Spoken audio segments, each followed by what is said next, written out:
Today on Dr. Phil. My son put a cigarette out on the back of a student's neck. Her son is a bully. I pick on kids because it makes me feel better. Where do you think he gets this? But it's the mother's behavior. The school said you too are a bully. That has Dr. Phil concerned. You were asleep when the crew arrived. You refused to finish the pre-interview. You told one of our staffers, if you don't shut up, I will have your ass. Did you deal with the school this way? If we're going to intervene in this situation, you're going to have to clean your act up as well. Plus, yesterday, we were talking with Tamika Rashawn, who is a self-described bully. I'm also a better mother. I mean, children do what you say. Hold on. You're not going to abuse her. You're going to talk to me. This is going to be a changing day in your life. Have a good show, everybody. Here we go. It matters to you. That's what I want to talk about. Are we ready in the booth? Hey. Let's do it. All right, this kid looks like the typical all-American, well-adjusted, happy boy, right? But his mother, Nancy, says, don't let this cute face fool you. Take a look. My 13-year-old son, Nick, may seem like a sweet, innocent little boy, but he's an out-of-control bully. He can go. I'm not with you. Nick used to be bullied by kids. Now the tables have turned, and Nick is the bully. I never ever thought that I would bring a bully into this world. School can go. Nick bullies kids that look vulnerable. He uses verbal abuse, threats, and physical abuse. Nick has been suspended 6 times in the past few months. On February 15th, my son put a cigarette out on the back of a student's neck. I was appalled, and I thought, what could possess my son to do that? I had to plead with the student's parents not to press charges. I'm scared to death. I'm afraid that if my 13-year-old son doesn't get help soon, that he will end up dead. Well, Nancy must be exaggerating, right? She couldn't be describing the cute kid that we just saw. Or maybe she has a valid reason to be scared. Take a look. I'm a bully. I pick on kids because it makes me feel better, bigger, stronger. The power in bullying feels great because all through elementary, I was bullied.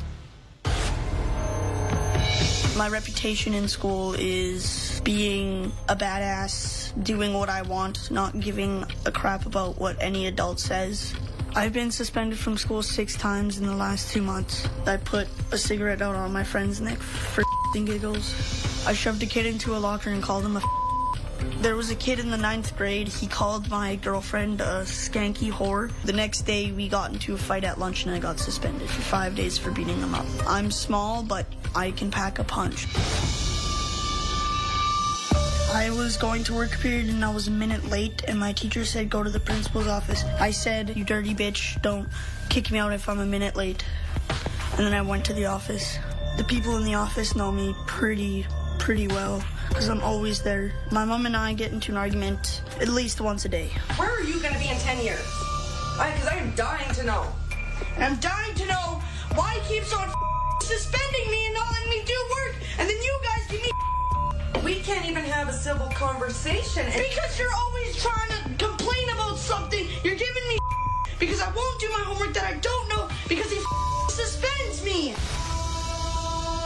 I want Dr. Phil to help me stop bullying. I do it because it makes me feel better than everyone else around me. It makes me feel like the tough guy. It's hard to quit bullying when you were bullied for 6 years straight, and all of a sudden you're the bully and you feel better. Well, today we're talking about bullies. Now, yesterday we did a show featuring what I think everybody would say was a jaw-dropping bully named Tamika Rashawn. That show ran long. So we're continuing the topic today with Nancy and her son Nick, who is joining us via satellite, as well as Tamika Rashawn, who is here. Kelly Catrone is with us, as well as is Max Adler from the hit show Glee. As you know, he plays a bully on that show, which is a great acting job because he's anything but. So we're going to just kind of have a roundtable conversation here about all of this. So, Nick, when you aggress against another kid, do you ever wonder or worry about how it affects them or makes them feel? No, I do not feel that way. I do not think if it hurts them or mentally or physically. I really don't care. Okay, you recently put out a cigarette on a young boy's neck. Yes, I have. And Eagles. I'm sorry? For fun, for like just funny reasons. Uh-huh. And did you wonder if he was in pain or if it hurt him in any way? No. Did you ever apologize to him for that? Yeah, I said sorry after he told the principal and I got suspended. Okay, but you were sorry you got caught. You weren't sorry that you did it. Yeah. So, Nick, you were bullied through the 6th grade, correct? Yeah, from grade 1 to grade 6. And in the 7th grade, you said, hey, I got a new start. I'm taking over. Now I'm going to be the bully. Yeah. A representative from St. George Simpson Middle School in Alberta, Canada, sent us this statement. Here is the shortened version. We've seen a deterioration in Nick's behavior. He is a troubled kid. He is very disrespectful to teachers. He's out of control. We're afraid he will not make it in high school. We also believe his manipulation is hereditary. His mother is a bully, too. We'll talk about that after the break.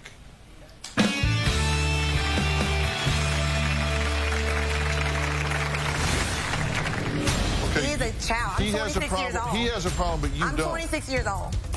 It's completely different. I don't take out knives. Yes, it is different. You should know better. Coming up, you were asleep when the crew arrived, and Astra Austin, the producer for this show, gave you the exact precise time to be ready, 9 a.m. You told Nick, if you don't shut the up, I will have your ass. All new tomorrow. For the first time ever on Dr. Phil. The triple drug intervention. Get away from me, Libby. We love you. Don't touch me. We're here to help. Every intervention starts out with the subject trying to run. You have one chance to say yes or you say no. I'm armed. You have a gun. Call 911. I don't want you to die. This whole family's falling apart. Then on Thursday, my sons refuse to move out. they say they're adult twins You gave them an eviction notice. They won't go. are big-time moochers. This is elder abuse. That's Thursday. Oh, I also got into a fight right there. In February, I was in the youth center, and I had a knife in my pocket that I stole from my stepdad, and I flipped it open, and then one of the youth workers caught me, and he said, give me the knife, and I said, I'll stab you if you don't leave me the alone. And I kept on threatening him like this, and then I walked out the door backwards.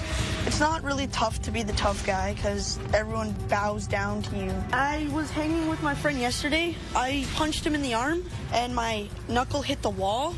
My broken knuckle doesn't hurt.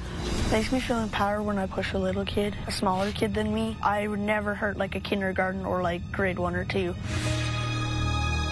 Well, that was 13-year-old Nick, who talks about how empowered he feels after he bullies other students. Now, yesterday, we were talking with Tamika Rashawn, who is an adult, and she is a self-described bully and says she is proud of it. I love being a bully because I have the power and I'm going to get the respect whether you give it to me or I take it from you. I hate the handicap. I don't know why they get parking in the front. I need to get in and get out. I need that handicap parking spot. That's why I always take it, and I will continue to take handicap parking spots because they don't need it. What the? What is your strategy to get where you want in life? What's success for you? Raising a happy, healthy daughter. Finishing school, really. What are you studying? Television, radio broadcasting. Television, radio broadcasting. I communicate well, obviously, because you all know how I feel, and I don't care how you feel. Again, he's talking to me. Let's cut it. Okay, I tell you what, Kelly Catrone is a special contributor to the show. I sent Kelly to visit Tamika Rashawn. You're a self-described bully. I take what I want and I do what I want. Who do you take it from? Whomever I want. You don't like fat people. No, I don't like morbidly obese people. If I go out in something sexy or like a short shirt, like I get the stares and the looks. But if a fat person comes out with a short shirt on, no one says anything. Do you say mean things to fat people? Yes. Baby, you shouldn't be eating that whole bag of chips there you have, you know? Yeah, you're the that. Lose weight. Step away from the donut. I'm sorry. Can we get a waitress? Yes, a waiter or something?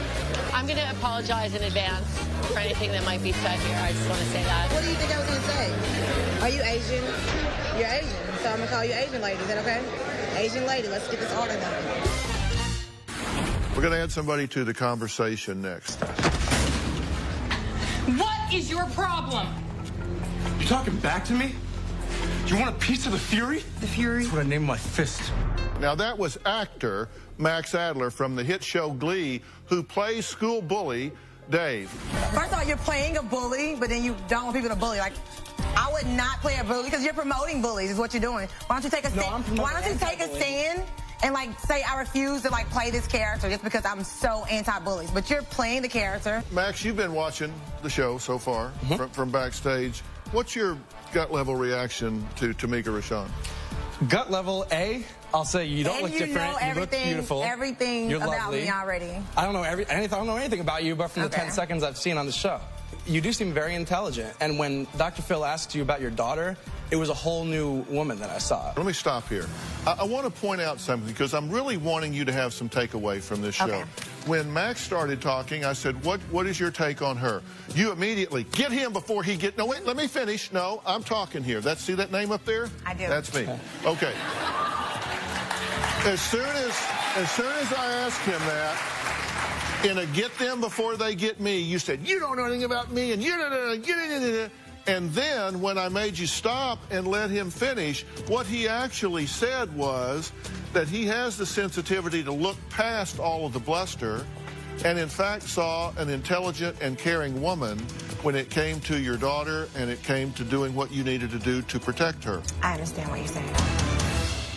As you look at this story... I'm also a better mother. I mean, children... Okay, wait a minute. I didn't ask you to take her inventory. Children do what you say. Hold on. No, you're not going to abuse. Just asking you, as you watch this young man, do you see the fallacy of his behavior? Yes, but that is completely not me. He has a problem, but it starts at home. Okay. He's a child. I'm 26 years old. He has a problem, but you don't. I'm 26 years old. It's completely different. I don't take out yes, knives. it is different. You should know better.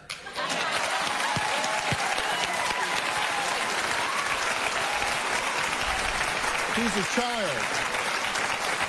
He's a child. You should know better. You've had 13 more years to figure this out. Do you think this behavior is in his best interest for him to behave that way? No. I'm just asking you, be honest. I mean, as a mother, if he would have did that to my kid, the last thing she would have to worry about is me pressing charges. Yeah. Yeah. Because you're Betty Badass, and that's what works for you, right? I mean, come on, lady. Grow up. Well. Okay. Now, Nancy, where do you think he gets this? The school said you, too, are a bully. Are you modeling the wrong behavior for your son? I'd like to know how I've been a bully, because as far as I know, I haven't been. But well, you can ask the school about that, but let me tell you what our experience of you has been. Okay. On Thursday at 10 a.m., you were talking to one of our staffers, also named Nick. He asked you to make a list of things needed for the show after you forgot assignments. You yelled at him and hung up, and then you called back 1 minute later to apologize. Now, you have begged us to have you on the show and provide help to you and your son to help this family. You said, please, please, don't pick another story. Pick our story. We need the help, right? And so we say, okay, we get it, because frankly, I think your son is, I think he can be a delightful young man. I think he has leadership potential and quality, and I think he can do a great job. He just needs to be redirected, but I'll get to you in a minute, Nick.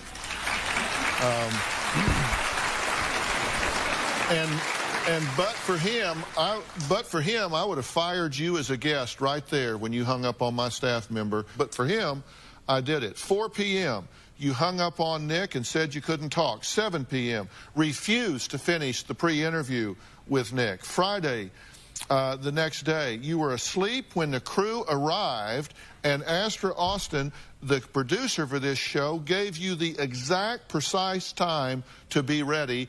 9 a.m., you told Nick, if you don't shut the f*** up, I will have your ass. I'm not going to deny any of that. Okay, so maybe that's a clue as to why the school might think you're a bully. Probably. You said, I don't know. Do you deal with the school this way? No. Now, I want to be clear that when I'm talking about Nick, your son, we just have a staff member by the name of Nick. This is Nick. I know, I met him. Over here. And Nick, thank you for your hazardous duty in working with Nancy. But did you find it odd that she wanted the help so bad and then became so difficult to deal with as soon as you made the commitment? Well, it definitely made it painful. You know, she was desperate, and I respected that. And you know, I'm back here tearing up looking at Nick, and I wanted to help him. And I see myself in him. And, you know, I put up with it with her because I wanted to help Nick. If we're going to intervene in this situation, you're going to have to clean your act up as well. Absolutely. This is not the way to deal with somebody. And if you're going to deal with us, we won't put up with it. Good, good. We won't put up with Absolutely. it. Nick, I've got some things that I want to say to you. We're going to take a break. I'm going to come back and put some verbs in my sentences about things that I think you can and need to do. And we're going to find out, does Nancy want me to run in and rescue her son, or is she willing to help and be part of the solution instead of part of the problem? We'll be right back.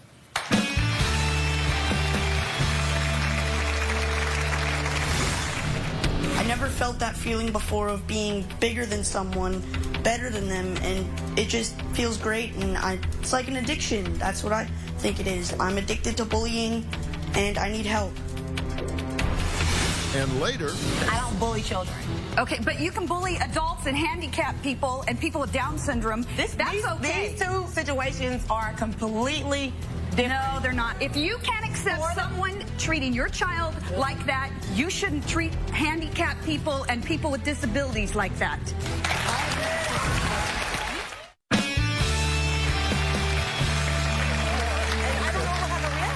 We're talking about adults and teens who admit to bullying. I've got a lot of help here. Kelly Catrone is here. Max Adler is here. We're talking about what's going on with bullies, kind of the anatomy of a bully. Nick, here's the thing I want you to understand. You want to have personal power in your life, but you can be either a good person with that power, or you can be someone that uses strength and power and personality in a way that hurts other people. And I'll promise you it comes to a bad end. And the truth is that if you get in a power struggle with adults, you're going to lose. Because we have the power to take you out of the game. We have the power to put you in juvenile hall. We have the power to put you in jail. So that's as you grow up in life, you learn to not pick battles that you can't win. Yeah. And this is a battle you can't win with the strategy that you have now. So what I want to do is ask you if you would like to learn, to truly be a leader, to be a protector, to be a facilitator, to be somebody that helps instead of being a problem. Yeah, I want to learn how to be a leader, not a follower. I want to be nice to people. It's just, I never felt that feeling before of being bigger than someone, better than them, and it just... what I think it is. I'm addicted to bullying, and I need help. Okay, well, and I'm going to offer you that help.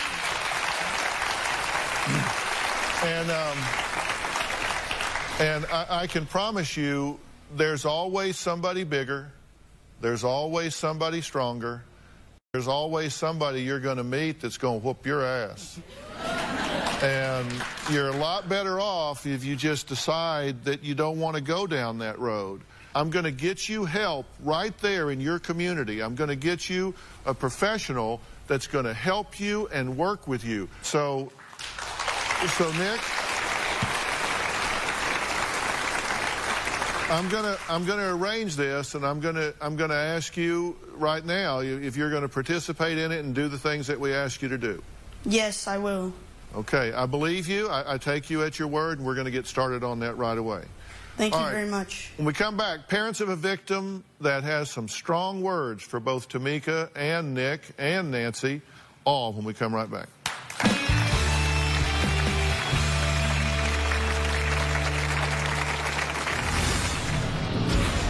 How you can feel okay to bully and make fun of people. You humiliate people and put them down constantly. If someone were doing that to your child in front of you, would that be acceptable to you? And later, I did not put the dog on the porch. You purposely left the dog outside. You left the dog outside. That was not my dog. I would never, like, hurt animals. I have animals. I love animals. I babysit animals. I have 2 dogs. I would, no, never.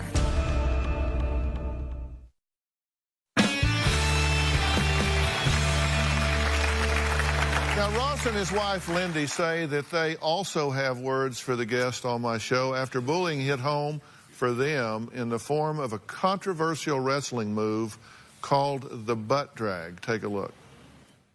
A Buchanan High School wrestler will head to court tomorrow. He's being accused of sexual assault against a teammate. It's been headlines for the last few months. A high schooler accused of taking a wrestling move too far. It's called the butt drag. The butt drag is where you grab the biggest part of his rear end or buttocks and you stir it one way or the other to get control, to get behind him. A Buchanan high schooler is being accused of going too far. A teammate alleges he inserted his fingers into his backside. It sends a strong message, not just here, but, you know, I think across the country, that bullying isn't going to be tolerated in any form or fashion. Okay, Ross and Lindy, if y'all would stand up. Tell me your son's reaction when this took place. You know, it was a reaction in a negative way. I mean, he came home 100% humiliated, ashamed, scared to tell us that this had happened. Fortunately, the perpetrator in this case was expelled from school. And, you know, my son's been at school. He's just been vilified by his classmates. He walks home from school. He's taunted constantly by people. And, you know, I think the good thing about this, and in a lot of these stories, is that he has 4 parents that stood behind him 100%, never wavered one bit. You know, and I think a lot of people get intimidated to stand up and speak out on this. And I also believe that the bullying starts at home. They learn things from the parents, and I think if the parents are not, if the parents aren't willing to step up and get a grip on their child at a young age, it is out of control by the time they hit, you know, upper high school level. Talk about your website for these kids that are being bullied. Again, tell us the name of the website, Max. Itgetsbetter.org. Itgetsbetter.org. And what are they going to find? It's really, I mean, exactly what they're saying. It's a support system. It's when they can't get support from parents, friends, family, they go to this website and find that there's a whole community and the whole world basically gets together on this website to show their support, build self-esteem, build ego. And I agree 100% that it does start at home and it starts with parents. I know that I was bullied like in 5th grade when I started at a new school district, and it was an open line of communication with my parents who encouraged me to talk about it with them, talk about it with teachers, and I knew that it wasn't me and that there's no need for me to fight back because there's obviously something wrong with the person doing the bullying. And it starts with your own ego and self-esteem, I feel like, to know that, you know, you don't let it get to you. Y'all were fortunate because what Max is talking about is that he had this dialogue with his parents, and oftentimes the victim doesn't come home and tell their parents because they're ashamed. They're embarrassed. They don't want to talk about it. But your son did come home and talk to you about this, but the bullying didn't stop there. And at some point, the parent has to step up and say, this isn't just kids being kids. I've got to support here. Kelly, as a single mother, what do you say to your daughter? What do you say about bullies? I mean, do you talk about this proactively? I do. I always, since Ava you know, from the time she was 2, I think any chance that I have to put something good into her head is like a bank deposit. So I always tell her, you know, daughters always tell their mommies everything. We never keep secrets. We never keep secrets. And then every day I ask her, you know, how was your day today? And if I notice something odd about it, I go, are you sure you had a good day today? You seem a little down. Like we have family meeting twice a week at my house. Yeah, and as corny as that sounds, that really is something you have to do, is to have that dialogue that's out there. And, you know, you guys have listened to Nick talk on satellite about, you know, burning a child with a cigarette and victimizing these kids. And I asked him, did you ever think what they feel? And he said, no, I don't. What do they feel? What did your son feel? What did Nick not get? I think Nick, you know, has been on both sides of the fence. He was bullied and now he's a bully. And Nick, my question to you is, you didn't like being bullied, did you? No. It was you would come home. Did you have an outlet to talk to mom and dad about this? Did you have the support? I had the support, but I just didn't take it. I was just too humiliated to. Well, imagine when you put that cigarette on that young man's ear, you probably not only hurt him, you humiliated him. You know, I mean, it's not what you think is for kicks and giggles, but you were there just a few years ago. Tamika Rashawn, would that be offensive to you if someone did something like this to your daughter?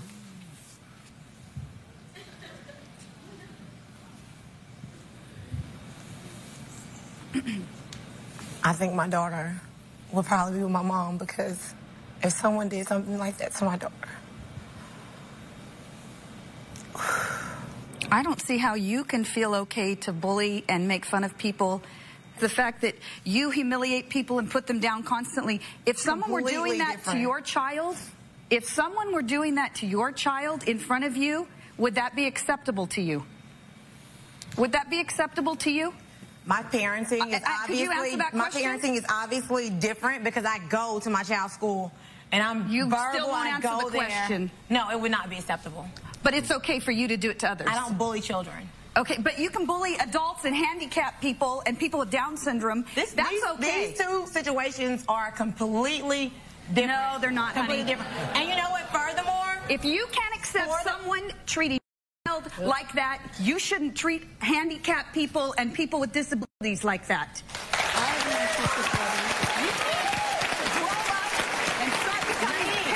Okay, now you're bullying. That's probably your son's problem, because you were doing something also. First of all, I wouldn't even let my child play a sport like that for that. So you can be put in that situation. So even be put in that situation. Well, good for you. Okay, I hope good for me. Good for me. Is it the same or is it different? We'll talk about that after the break. It's the same. I just wanted to take a minute to talk to anybody out there in elementary schools, middle schools, high schools, and even colleges that are being bullied or have ever been bullied. I keep hearing the same scary thing over and over again, and it's that you feel you deserve to be bullied and that you have it coming to you and that there's nothing that you can do to stop it or change it. It's not true. You do not deserve to be bullied at all. Check out itgetsbetter.org. You'll see that there's an entire world out there that's ready just to talk to you and accept you for exactly who you are.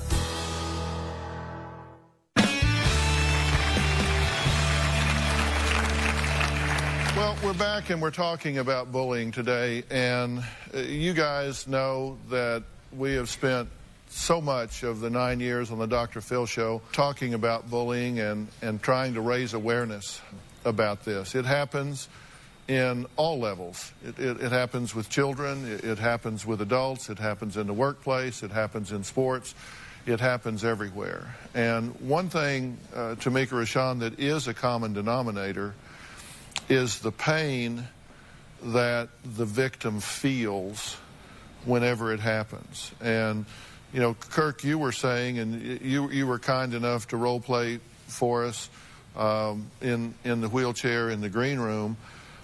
Even knowing it was a role play, it still was very uncomfortable to be mistreated in such a bad way. I had never been bullied in my life, but in that situation I really could see what it feels like. The way she got in the girls' faces, and it was like, you know, I wanted to do something. It was a tough room. I want to show you what happened before the show today when she came into our green room and encountered a person in a wheelchair.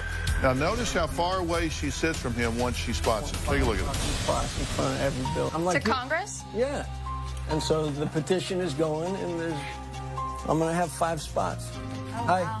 Hello, how are you all? Good. Hey. Hey, Tamika Rashawn. Topanga?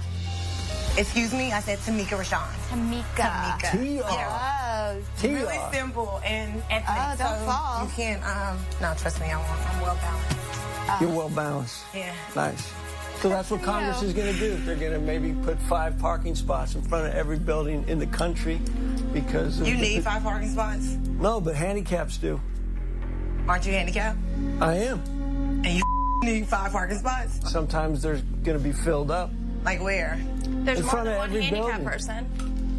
I'm sorry, I wasn't talking to you. What do you have against handicapped? I don't want to see you, is the thing. Like, why, look away. Why should I suffer because you're like, I don't want to see this. Are you suffering because I'm handicapped? I really don't want to see it. It does bother me. I feel I'm see you right now suffering because I'm talking to you. Well, why don't you come Why don't you shut up because I wasn't talking to you, okay? You're talking it's to the second time. It's the second time I just said I wasn't talking to you. So seriously? Okay. Fine, talk to them. Let me talk to them. Yell. Okay, seriously? You know my freaking name? And if you're not going to call me Tamika Rashawn, then don't call me anything at all. Please stand up, boo.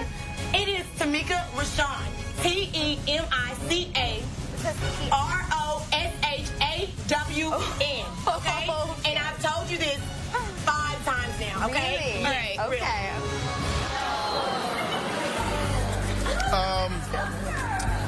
The man in the wheelchair, Kirk, let me have Kirk join us if he would. This is Kirk Fox. Kirk, how you doing? Good, Phil. Good to nice see you. Now, you find him disgusting. This is the thing, okay? Because he has chosen to put himself in a wheelchair. When I see it, I'm uncomfortable. It makes me feel bad. Like, I hate it. I don't want to look at you. Why and do I'm you sure I'm judge? not the only person that feels this way. Why do you judge him just because he's in the chair? No, I'm not. No, I'm not. No, I'm not. Tamika Rashawn, answer my question. Why do you judge him just because he's in the chair? I don't like having to see it. Would you go over and introduce yourself to her?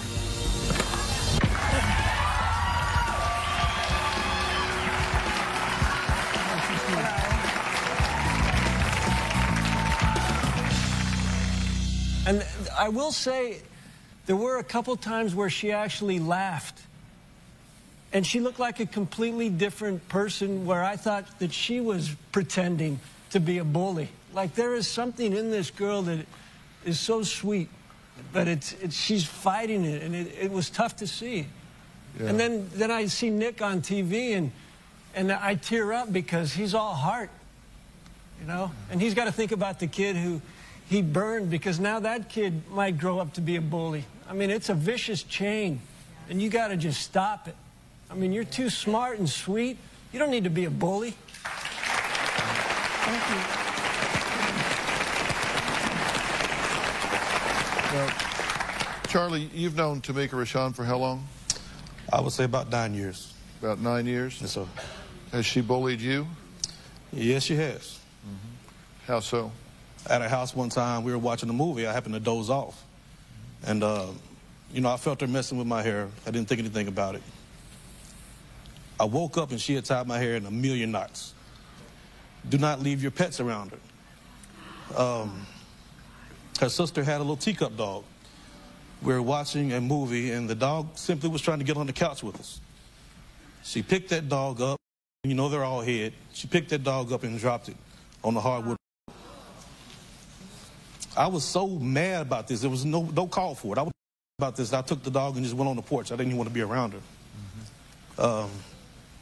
Another time I was holding the dog, and the dog just started yelling just uncontrollably, and what's going on? I looked back, and she's got his back paw, squeezing it and digging her nail into his foot. I actually had to rip the dog away, and the look on her face was, I can't explain it. I can't explain it, Dr. Phil. So, Tamika Rashawn, tell me, why would you do that? I don't recall dropping a dog. The dog fell. I have dogs. I have 2 dogs. I love my dogs. Did you hurt his other dog? My dog. I don't recall dropping the dog. But his other pup, he said you were squeezing the back paw and making it cry and yelp. Did you remember that? I was playing with the puppy. I don't recall. You don't believe that? No, Danielle? I don't. Typical answer. She was playing with it. I have a puppy. I have dogs. Dr. Phil. I've never. The same teacup dog in their neighborhood. I told her, you know, if you let the dog out at night, there are possums and raccoons out here. You know, stay there with it, let it back in. Tell me why one morning I come over there and the dog is on the porch with his throat ripped out. I finally asked her, you know, I felt like she did it on purpose, and she admitted it. All she said was the trash bags were under the sink. Is that a true story? I did not intentionally leave the dog on the porch. The dog was not my dog. It was my sister's dog. She's responsible for her own dog. So she should have brought her dog in. I did not put the dog on the porch. You purposely left that dog outside. You left the dog outside. That was not my dog. That was not my dog. My sister left her dog outside. I wasn't responsible for her animal. That was not my dog. I did not put the dog outside. I did not bring the dog inside. I would never, like, hurt animals. I have animals. I love animals. I babysit animals. I have 2 dogs. No, never. Never.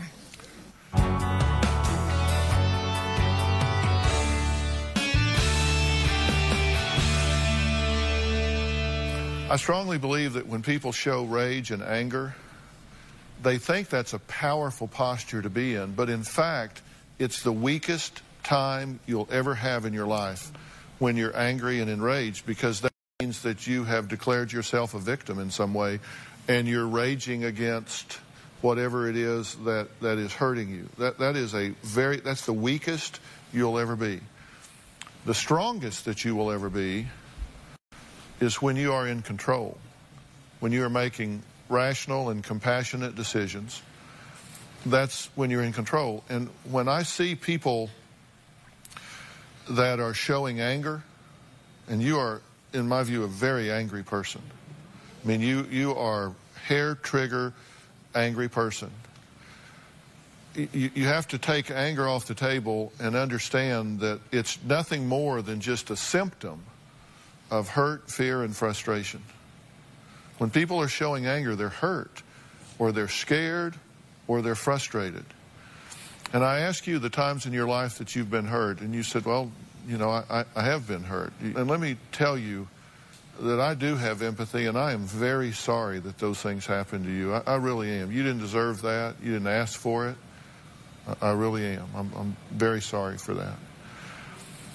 And I think you're damaged. And I think it's caused you to be like you got a really bad sunburn, and anybody even brushes up against you and you have a big reaction to it.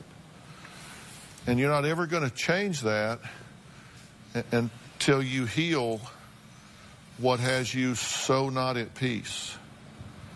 But I would love you to be able to walk into a room and not feel like you have to be the center of attention, not feel like you have to strut and parade, not feel like you have to dominate, but just feel like you could just come into the room and be accepted for who you are.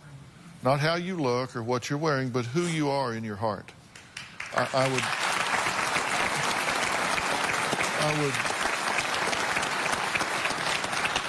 would want that peace for you, and I would want for you to model for your daughter that powerful and peaceful woman. That would be such a gift. That would be such a gift to her. And I think you need help with that. And I'm, as I said with Nick and with Nancy, I'm very happy to arrange that help for you. Someone that you could sit down with, and this is our gift to you. This won't cost anything. It's just that we'll make the help that I'm offering. Yes. Yeah.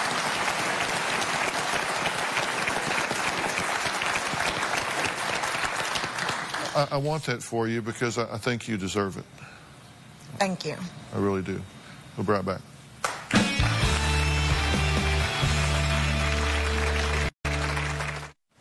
I want to thank all of my guests today, and especially I want to thank all the people that have really helped us put this on. I want you to check out comedian and actor Kurt Fox on Comedy Central's John Oliver's New York stand-up show. It's John Oliver's New York stand-up show. He also stars as Joe on NBC's Parks and Recreation, which airs Thursday nights at 9:30. So, Kirk, thanks for all your help. He's also got a killer topspin backhand that he guns at me every time I look. Dave Karofsky on the hit show Glee, which airs Tuesday nights at 8 p.m. on Fox, as though anybody doesn't know that. So, listen, thanks for the work you do on that show, and thanks for the work that you do off the show with the bullying. It gets better. My pleasure. Thank you. And we're gonna put a link on our website to your website so people can find it and know the resources that are there. That's great that you're doing it, Max. Thank you. Also, thanks to CEO and founder of People's Revolution, Kelly Catrone. Thank you for working with Tamika Rashawn. Now, you need to go out and buy her latest book that just hit bookshelves. Normal Gets You Nowhere. Thanks for being here. So long.